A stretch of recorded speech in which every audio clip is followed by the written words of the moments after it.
Boots and his brothers. Once upon a time there was a man who had 3 sons called Peter, Paul, and Boots. The father was so poor he didn't even have 1 penny to rub against the other.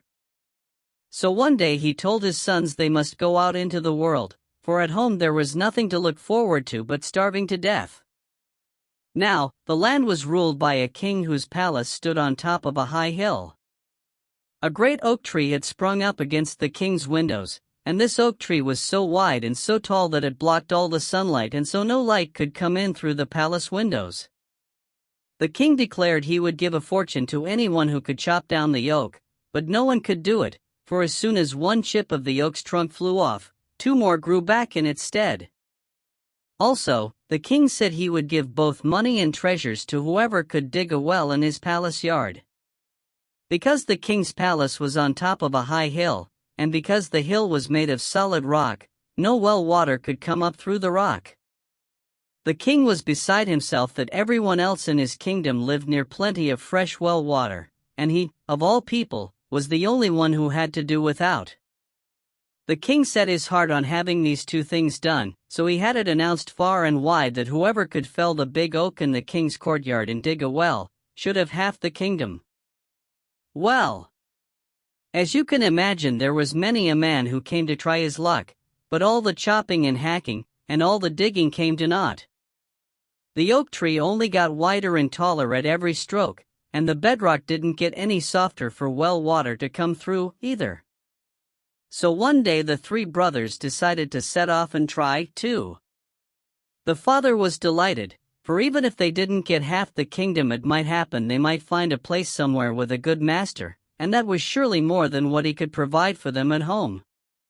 So Peter, Paul, and Boots said goodbye to their father and set off. They hadn't gone far before they came to a forest of fir trees. Along one side of the woods rose a steep hillside. As they walked, they heard something chopping and hacking away on the hillside among the trees. "I wonder what it is that's chopping away up yonder," said Boots. "Since when is it so unusual for a woodcutter to chop away up on a hillside?" said Peter and Paul together. "This sound is different," said Boots. "I'd like to find out what it is."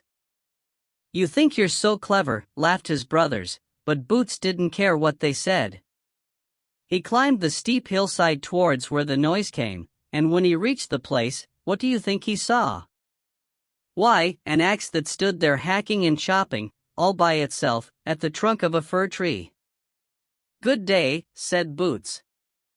"So you stand here all alone and chop, do you?" "Yes, here I've stood and chopped and hacked a long, long time, waiting for you," said the axe.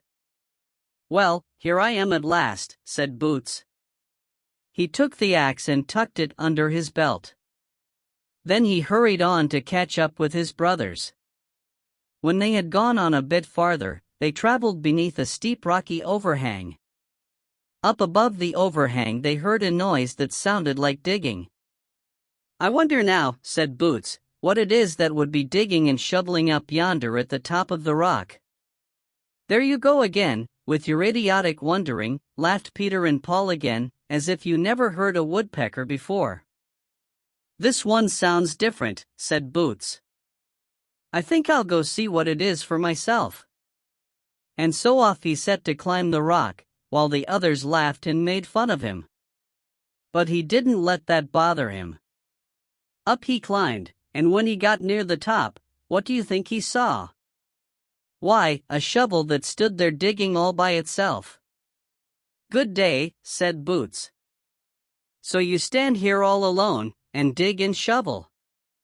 "Yes, that's what I do," said the shovel, "and that's what I've done this many a long day, waiting for you." "Well, here I am," said Boots again. He took the shovel and, slinging it over his shoulder, hurried to catch up with his brothers. So they went on again a good bit, till they came to a brook. They were all thirsty, the 3 of them, after their long walk, and so they lay down beside the brook to have a drink. "I wonder where all this water comes from," said Boots. "We wonder if you're right in the head," jeered Peter and Paul in one breath. If you're not mad already, you'll go mad soon. Where the brook comes from, indeed. The brook's here, that's all that matters. Who cares where it comes from? Still, I've a fancy to see where this brook comes from, just the same, said Boots. So away he went. Following alongside the brook he went, as the laughter from his brothers faded behind him. As he went up and up, the brook got smaller and smaller. At last, farther on, what do you think he saw? Why, a great walnut, and out of that the water trickled. Good day, said Boots again. So you lie here, and trickle and run down all alone? Yes, I do, said the walnut, and here have I trickled and run this many a long day, waiting for you. Well, here I am, said Boots. He plugged the hole with moss, so the water wouldn't run out anymore. Then he stuffed the walnut into his pocket and ran down to catch up to his brothers. But his brothers had already gone ahead to the city. As everyone in the kingdom had heard how they might win half the realm if they could only chop down the big oak and dig the king's well, so many had come to try their luck that the oak was now twice as wide and twice as tall as it had been at first, for 2 chips grew for every one chopped out, as I dare say you remember. So the king had now laid it down as a punishment that if anyone tried and couldn't chop down the oak, he should be sent in disgrace to a faraway island. By the time Boots had reached the city, his 2 brothers had already tried and failed. They had already climbed on board ship, in disgrace, headed to the faraway island. So now it was Boots' turn to try. If you are going to perform as well as your brothers, snapped the king, for he was angry that all the young men had tried and failed, you might as well save us all the trouble of watching you fail and go directly aboard ship to the island. Well, I'd just like to try first, said Boots, and so he got permission. Then he took the axe out from under his belt. Chop away, said he to the axe, and away it chopped, making the chips fly. It wasn't long before down came the oak. When that was done, Boots reached for the shovel slung over his shoulder. Dig away, said he to the shovel. And so the shovel began to dig and dig till the earth and rock flew out in splinters. Soon he had the well dug out, as you may imagine. When he got the well as big and deep as he chose, Boots took out his walnut and laid it in one corner of the well. Then he pulled out the plug of moss.